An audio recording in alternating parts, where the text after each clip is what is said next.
दोस्तों, अगर आप भी महादेव की कृपा अपने जीवन में पाना चाहते हैं तो वीडियो को लाइक करके कमेंट में हर हर महादेव लिखना न भूलें। साथ ही चैनल को सब्सक्राइब कर ले। दोस्तों, मार्गशीर्ष का महीना बहुत ही पवित्र महीना होता है। मार्गशीर्ष का पवित्र महीना माता लक्ष्मी और माता पार्वती का महीना होता है।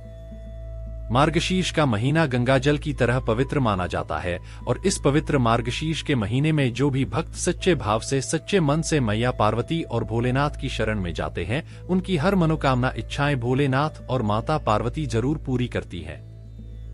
दोस्तों, मार्गशीर्ष मास में आपको कुछ करने की जरूरत न ही है। मात्र शिवलिंग पर एक लोटा जल अर्पित करने से भगवान भोलेनाथ आपके सभी संकटों को समाप्त करते हैं। शिव पुराण में बताया जाता है कि मार्गशीर्ष के पवित्र महीने में घर परिवार में किसी एक सदस्य को एक तांबे के लोटे में जल भरकर और उसमें थोड़ा सा गंगाजल और मिश्री डालकर शिवलिंग पर चढ़ाने से बोले आपको धन से मालामाल कर देते हैं, क्योंकि माता लक्ष्मी और माता पार्वती मार्गशीर्ष मास में धरती पर आकर अपने हर भक्तों के घर में वास करते हैं।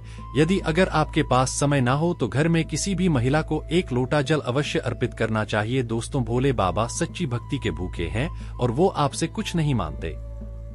सच्ची भावना और सच्चे दिल से अगर आप उन पर जल अर्पित करते हैं तो महादेव आपके घर में अपना स्थान बना लेते हैं। शास्त्रों के अनुसार कहा जाता है कि अगर आपके माता पिता नहीं हैं तो आप अपने माता पिता सच्चे हृदय से जगत पिता शिव और माता पार्वती को मान कर दें कि वह आपकी हर मुराद अवश्य पूरी करेंगे, क्योंकि शिव और माता पार्वती जगत पिता हैं। एक बार आप सच्चे दिल से पुकार कर तो देखिए, शिव दौड़े चले आएंगे। दोस्तों, वैसे तो भगवान भोलेनाथ की पूजा में तुलसी का प्रयोग नहीं किया जाता है, पर इस बार तुलसी का यह दिव्य प्रयोग आपको मालामाल बना देगा और आपकी सभी कष्टों और बीमारियों को जड़ से समाप्त कर देगा। दोस्तों, तुलसी का पौधा धातु प्रत्येक हिंदू घर में होता है, लेकिन बहुत कम लोग तुलसी के संबंध में शास्त्रों में बताए गए महत्वपूर्ण नियम नहीं जानती। तुलसी की पूजा कैसे करनी चाहिए, तुलसी को जल कैसे देना चाहिए, तुलसी के पास कौन सी वस्तु रखना शुभ होता है, कई महत्वपूर्ण नियमों का पालन करना आवश्यक होता है।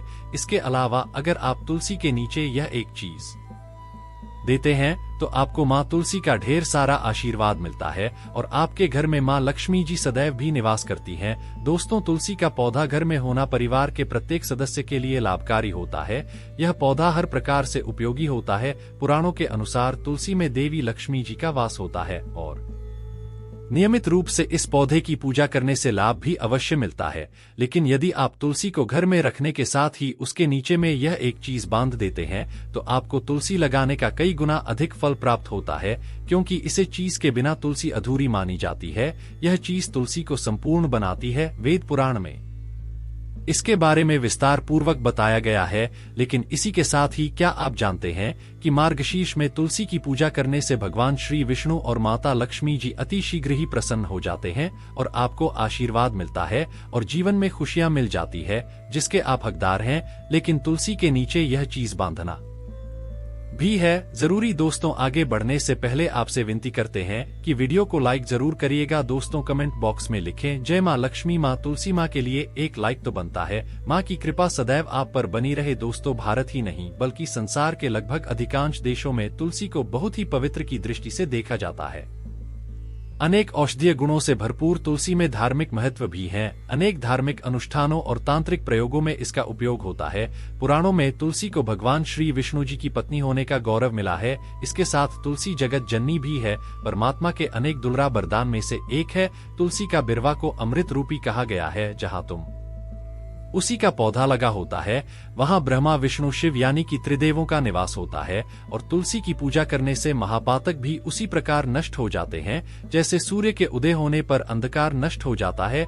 शास्त्रों के अनुसार जिन घरों में तुलसी का पौधा हरा भरा रहता है उस घर में सुख शांति और समृद्धि बनी रहती है। भगवान विष्णु जी की पूजा और प्रसाद में तुलसी का पत्ता होना बहुत ही जरूरी माना जाता है, क्योंकि इसके बिना पूजा और भक्ति अपूर्ण मानी जाती है। दोस्तों, इन्हीं कारणों से सभी हिंदू परिवारों में तुलसी का पौधा लगभग होना जरूरी है। अगर आपके घर में भी तुलसी है तो सुख शांति और समृद्धि के लिए तुलसी माँ को चौधरी अवश्य पुरानी चाहिए और तुलसी माँ को चौधरी चलाने से आपके घर में सुख समृद्धि आती है। अक्सर लोग जाने अनजाने में कई गलतियां कर देते हैं। वह तुलसी का पौधा तो लगा लेते हैं लेकिन तुलसी माँ को चौधरी नहीं उड़ाते, जिसके कारण उन्हें शुभ फलों की प्राप्ति नहीं होती है।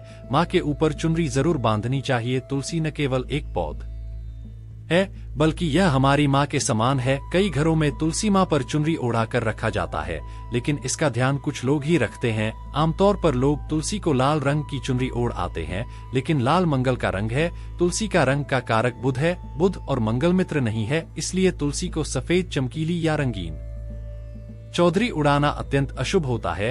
कई लोग यह भी गलतियां कर देते हैं कि तुलसी की चुनरी काफी पुरानी हो जाती है, वह फट जाती है और फिर बाद में कई लोग एकादशी या फिर किसी शुभ अवसर पर ही चौधरी को बदलते हैं, लेकिन ऐसा करना बहुत ही गलत माना जाता है। चुनरी न केवल त्योहारों पर पहनाना चाहिए, बल्कि आपको हमेशा माता रानी को साफ सुथरी चुनरी उड़ाना चाहिए। बिना चुनरी के माता अच्छी नहीं लगती है।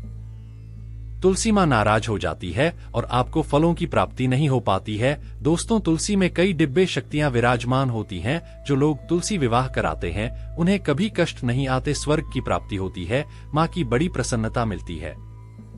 ग्राम और तुलसी का विवाह कराने से सारे अभाव या फिर कलह और रोग नाश दूर हो जाते हैं। दोस्तों, तुलसी के पास यह चीज कभी न रखें। तुलसी के पास आप शिवलिंग न रखें और ना ही गणेश जी की प्रतिमा रखी शिवलिंग के पास। और तुलसी माता के पास कपड़े कभी न सुखाएं, क्योंकि जब भी आप अपने कपड़े सुखाते हैं तो उससे जो पानी गिरता है वह अशुभता लाता है और घर में नकारात्मकता फैलती है। तो ऐसे में भूलकर भी तुलसी के पास और शिवलिंग के पास कपड़े कभी नहीं सुखाना चाहिए। दोस्तों, तुलसी के पौधे के अंदर गणेश जी और भगवान शिव की प्रतिमा भूलकर भी न रखें और भूलकर भी जूते चप्पल भी तुलसी माता के पास कभी न रखें और ना ही आसपास में रखी। दोस्तों, तुलसी के पास में हमेशा साफ सफाई रखना चाहिए और शुद्ध जल देना चाहिए। जल आप अपने घर का ही दी जो आप पीते हैं वही जल माता को अर्पण करना चाहिए और गंदा जल तुलसी माता में कभी नहीं डालना चाहिए, पाप लगता है। दोस्तों, रविवार के दिन भी तुलसी को छूना वर्जित माना गया है। दोस्तों, कोई भी मनोकामना है, जीवन में अगर उपलब्धि नहीं प्राप्त हो रही है, जीवन में कोई कष्ट है, माता लक्ष्मी की कृपा प्राप्त करनी है, तो आपको निश्चित तौर पर पूर्णिमा के दिन तुलसी में आप एक लाल मौली धागा ले ली। लाल मौली धागे में आप 5 हल्दी की गांठ बांध ली और अपनी मनोकामना बोलते हुए तुलसी के नीचे आप बांधी। आपकी जो भी मनोकामना हो, नौकरी को लेकर हो, परेशानी को लेकर हो, कर्जे को लेकर, वह संतान को लेकर हो, व्यापार को लेकर हो और विभाग को लेकर हो, तो ऐसे में आपको लाल मौली धागा लेना है। धागे में 5 हल्दी की गांठ बांधकर तुलसी में आपको नीचे बांधना है। इसे रातों रात करोड़पति बन जाओगे। आपकी हर मनोकामना पूरी हो जाएगी और 1 महीने के अंदर ही आपकी सभी इच्छाएं पूरी हो जाएंगी। माता लक्ष्मी की कृपा बरसेगी, कभी भी धन की कमी नहीं होगी। दोस्तों, वैसे अगर आप चाहे तो मार्गशीर्ष के महीने में भी तुलसी में लाल मौली धागा अवश्य बांट सकते हैं। इससे वह सभी आपकी इच्छाएं पूर्ण होंगी जो आपके हृदय में है। लाल मौली धागा बांधने से विशेष उपलब्धियां प्राप्त होती है, माँ लक्ष्मी की कृपा बरसती है, घर में दुख दर्द तकलीफ दूर होती है और भयंकर कष्टों का नाश होता है, दुखों का नाश हो जाता है, बीमारियों का नाश हो जाता है। तो आप माता तुलसी के पास एक लाल मौली धागा जरूर बांधे अपनी मनोकामना बोलते हुए। इसे विशेष लाभ होगा और साथ ही साथ कोई विशेष मनोकामना या धन प्राप्ति की चाहे या फिर आप चाहते हैं घर में सुख समृद्धि हमेशा बनी रहे, तो ऐसे में अगर आपके पास लाल मौली धागा नहीं है तो आप कोशिश करें कि एक लाल चुनरी ही बांधे। लाल मौली धागा अगर नहीं मिलता है तो आप चौधरी अवश्य बांधी, इससे भी आपको माह विशेष लाभ होगा। तो दोस्तों, यह छोटा सा उपाय आप जरूर करिएगा। आशा करते हैं यह वीडियो आपको अच्छे